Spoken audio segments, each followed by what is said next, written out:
Σου δίνει ένα διέξοδο. Δεν μπορεί να πει όχι. Το λόγο κύριο Δεν έχει ένα Τσακάλης. διέξοδο, αλλά. Κύριε Τσακάλη, σας ακούμε.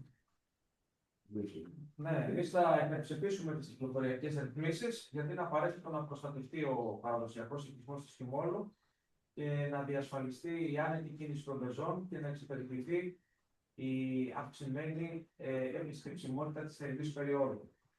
Οι περισσότερε από τι ρυθμίσει που μα εισηγήσετε εφαρμόζονται εδώ και χρόνια και σε γενικές γραμμές έχουν γίνει αποδεκτές από την τοπική κοινωνία. Αυτό που θέλω να επισημάνω είναι ότι κάθε χρόνο συζητάμε τις ίδιες απαγορεύσεις, τις ίδιες πεζοδρομήσεις και τις ίδιες εξαιρέσεις, χωρίς όμως να βλέπουμε μια πιο ολοκληρωμένη αντιμετώπιση του κυκλοφοριακού προβλήματος. Στην εισήγηση γίνεται αναφορά στην ανάγκη εξέβρισης χώρων στάθμευσης γύρω από τον οικισμό και στην Ψάθη. Αυτό το ακούμε εδώ και αρκετά χρόνια.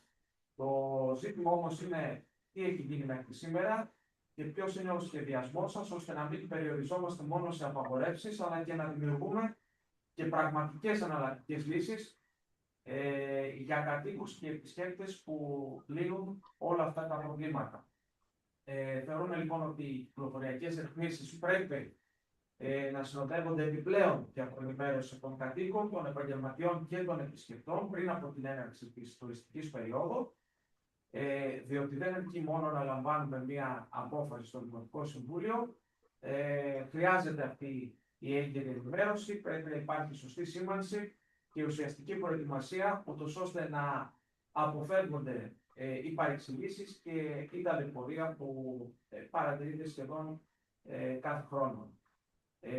Η προστασία του οικισμού είναι κοινός στόχος όλων μας, είναι το Δήμο και γι' αυτό θα πρέπει να τις υπερασπιστούμε.